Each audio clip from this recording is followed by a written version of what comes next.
ऐसे मान जिनको परिवर्तित करने पर कोशिका के प्रकार बदल जाते हैं। तो मात्रक कोशिका के ऐसे दो पैरामीटर हैं। पहला पैरामीटर कहलाता है अक्षीय दूरी। अक्षीय दूरी का मतलब है किसी भी अक्ष पर दो किनारों के या दो कोनों के मध्य स्थित दूरी।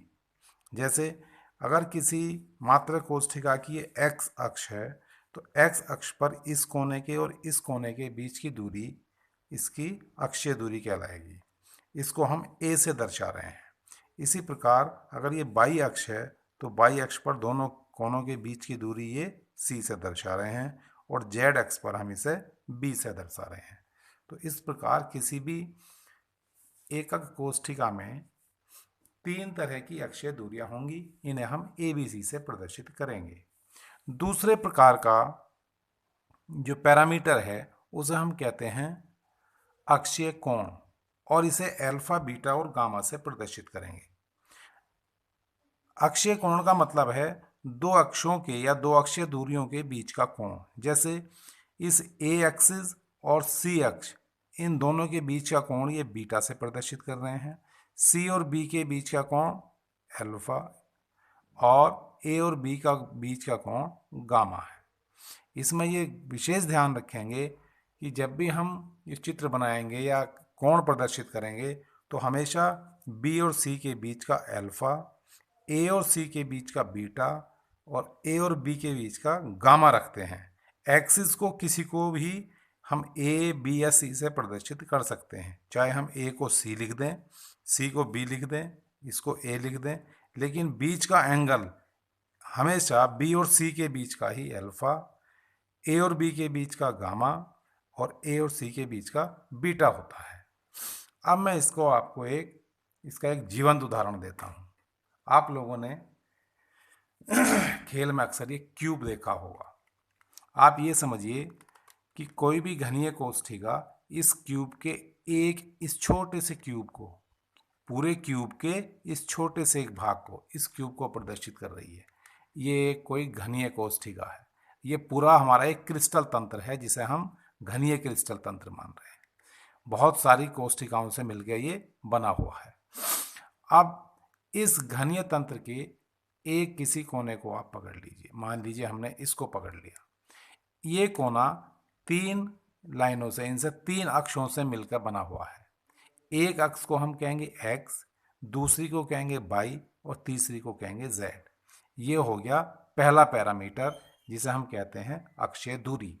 इस कोने से इस कोने के बीच की दूरी यो एक्स एक्स की अक्षीय दूरी, इससे इसके बीच की दूरी बाई और इससे इसके बीच की दूरी जेड एक्सिस की अक्षीय दूरी है। इन्हें हमने ए, बी और सी से दर्शाया है। इसी प्रकार इस वाले एक्सिस और इस वाली एक्सिस के बीच का एंगल, इसको, ठीक है, यानी ए और बी के बीच का एंगल, इसको हमने गामा से प्रदर्शित करा है। बी और सी के बीच का एंगल ये अल्फा से प्रदर्शित करा है। ए और सी का एंगल ये हमने बीटा से प्रदर्शित करा है। इस प्रकार हम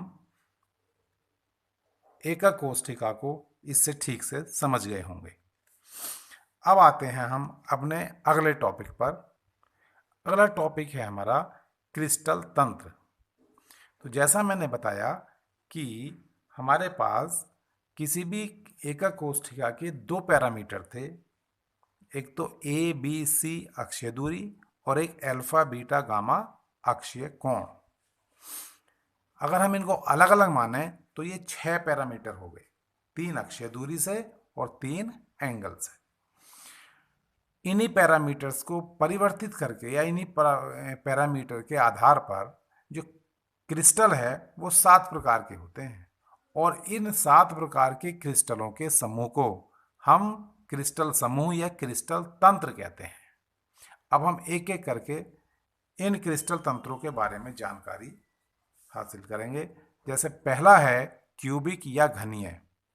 इसमें तीनों अक्षीय दूरी बराबर होती हैं और तीनों अक्षीय कोण भी बराबर होते हैं जिनका मान होता है 90 डिग्री।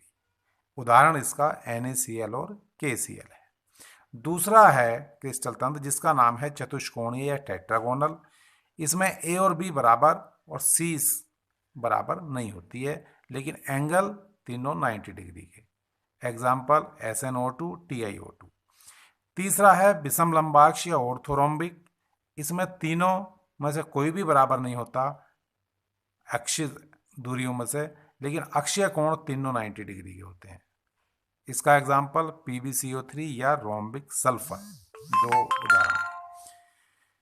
चौथा होता है त्रिकोणीय, जिसमें तीनों अक्षीय दूरियां भी बराबर होती हैं और दो अक्षीय कोण बराबर होते, बल्कि कोण तो तीनों ही बराबर होते हैं, लेकिन इसकी विशेषता यह है कि तीनों एक दूसरे के लंबवत नहीं होते, 90 डिग्री पर नहीं होते एक दूसरे से। मान तीनों का बराबर होगा, 60 60 60 है या 85 85 85 है, लेकिन 90 नहीं होने के।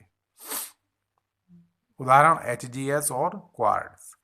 फिर आता है षटकोणीय हेक्सागोनल। इसमें जैसा कि हम षटकोणीय आकृति की विशेषता जानते हैं, एक एंगल तो होता है 120 गामा और अल्फा और बीटा दोनों बराबर होते हैं, वे होते हैं 90 डिग्री। इसका उदाहरण है जिंक ऑक्साइड और ग्रेफाइट।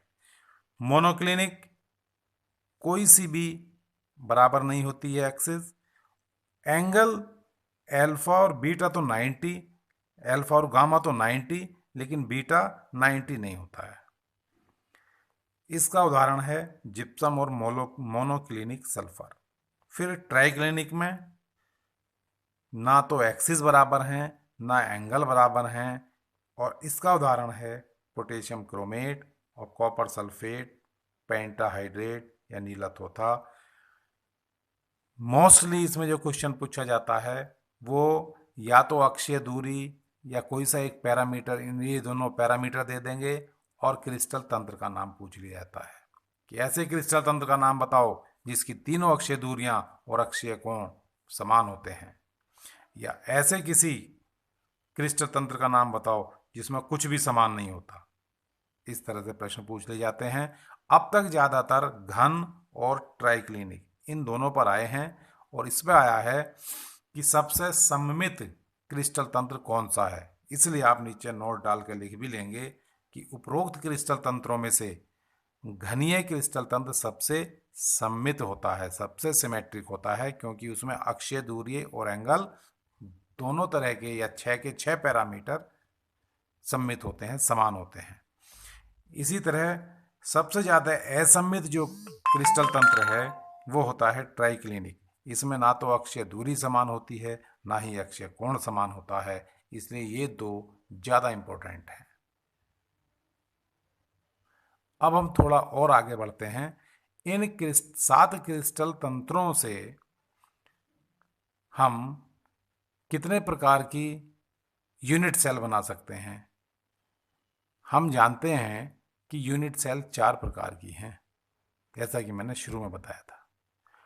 अब 4 प्रकार की यूनिट सेल किस आधार पर हैं? उसके अवयवी कणों के कोनों पर या केंद्र में स्थिति के आधार पर। तो अगर हर एक क्रिस्टल तंत्र के 4 भाग हो जाएं तो 7 चौक 28 तरह के सिस्टम या जालक बन जाने चाहिए। लेकिन चूंकि हर एक क्रिस्टल तंत्र चारों प्रकार के जालक प्रदर्शित नहीं करता, फिर भी ब्रेवेस नामक वैज्ञानिक ने पता किया कि जितने भी संभव क्रिस्टल जालक हैं वो 14 प्रकार के होते हैं।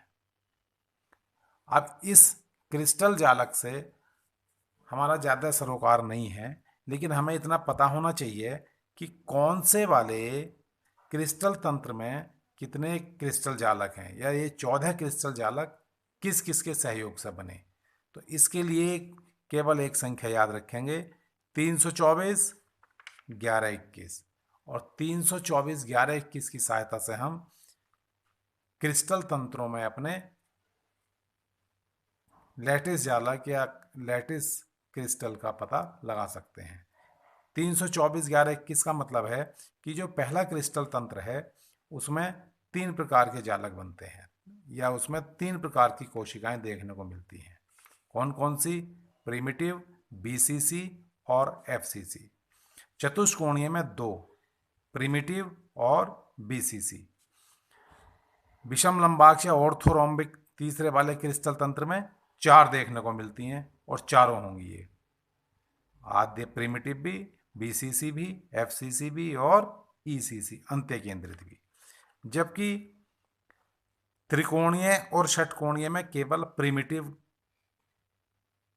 यूनिट सेल ही देखने को मिलती है। मोनोक्लिनिक में प्रिमिटिव और एंड सेंटर्ड अंत्य केंद्रित देखने को मिलती है। इसलिए इसमें 2 प्रकार के क्रिस्टल जालक या क्रिस्टल बेबेज लैटिस भी इन्हें कहते हैं हम, ये प्राप्त होते हैं। इसी तरह ट्राइक्लिनिक में भी केवल एक। तो हमें केवल ये ध्यान रखना है, घन में 3 प्रकार के ब्रेवेज लैटिस या क्रिस्टल जालक, चतुष्कोणीय में 2, विषम लंबाक्ष में 4। केवल इसमें से प्रश्न आता है कि सबसे अधिक जो क्रिस्टल जालक है वो कौन सा क्रिस्टल तंत्र बनाता है, तो इसका उत्तर है विषम लंबाक्ष। इस तरह आज हमने एक क्रिस्टल सिस्टम पढ़ लिया, क्रिस्टल तंत्र पढ़ लिया और एक चीज पढ़ ली क्रिस्टल जालक। ये 14 प्रकार के जो क्रिस्टल जालक हैं इनका दूसरा नाम क्रिस्टल लैटिस के साथ साथ ही बेबेज जालक भी है।